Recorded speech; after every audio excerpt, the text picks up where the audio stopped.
Guys, welcome to the vlog.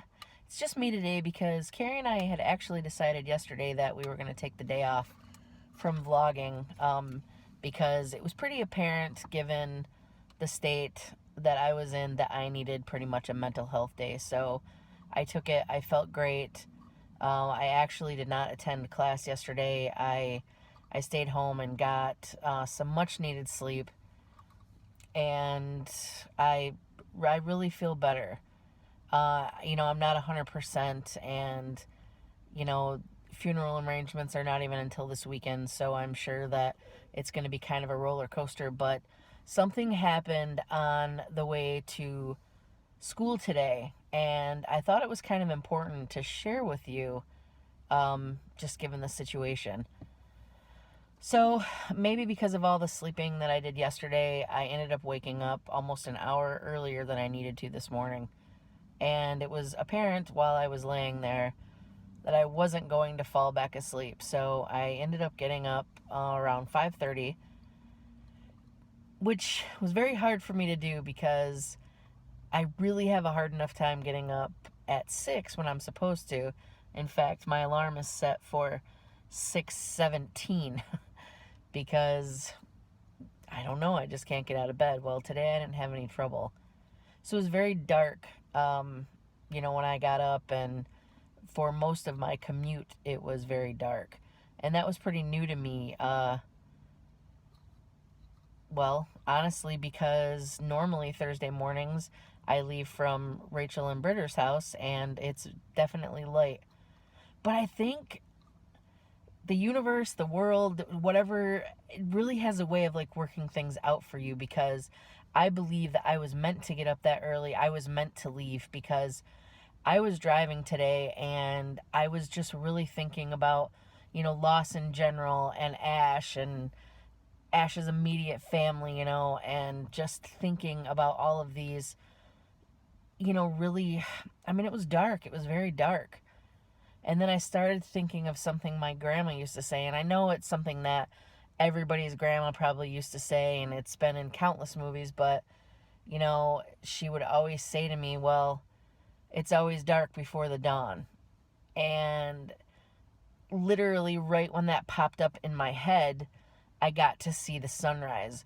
Where I was on my commute, it was this perfect view of me being able to watch the sun come up, obviously while I was driving, so it was, peripheral, but that doesn't matter because I actually got to see the sunrise, and I got to see it in such a way that it reflected upon my car in, this sort of, I can't think of the word I want to say, but it was very enlightening, and it was some clarity that I had desperately been searching for, for the past couple of days. It was a moment that I thought I needed to share with everyone because, given the video that you saw yesterday, I was in a really rough place, and I'm not saying I'm completely out of that place, but from what I saw this morning, it happened at the exact right time that I saw what I needed to see, and I know it sounds weird to say, but I feel oddly better about being able to start to pick up the pieces and move on. I'm very focused on, trying to find a way to honor, my loss, and to honor Ash, how can I do this? And I've always wanted to, this kind of goes back to losing, my cousin Aaron so long ago. And Aaron and Ashley, they were both very important to each other, and to our family.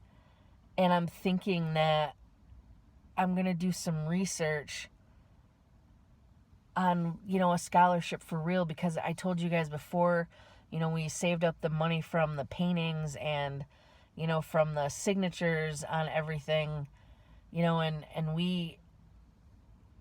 I don't know how much it is to start a scholarship, I'm going to look things up. I know there's maintenance funds, but it would be really neat to have a memorial scholarship for, students who are interested in arts and music, because that's what they were both interested in. And I think that this could be done, even if it's small for now, something to pay for books, like, $500 scholarship each semester.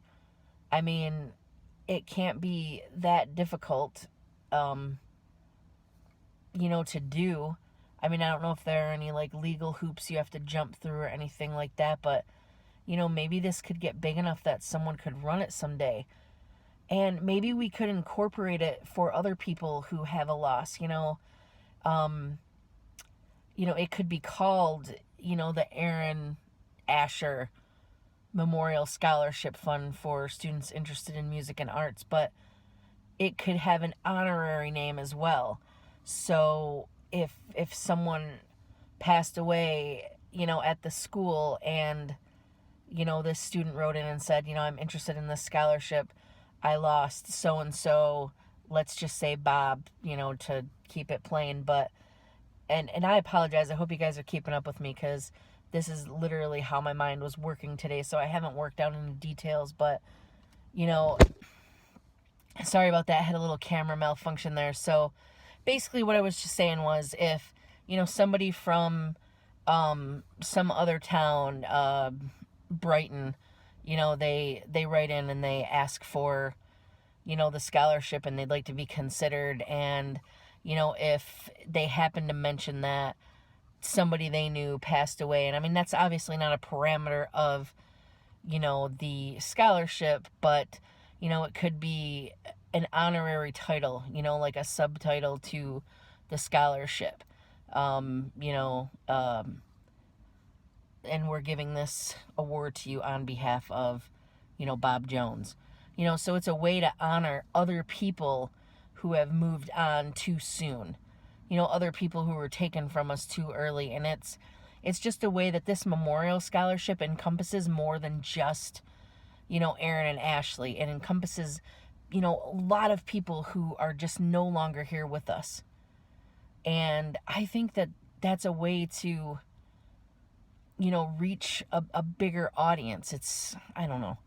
I'm just thinking here, and obviously things have to be worked out. I don't know, but I think maybe this is something that we could do.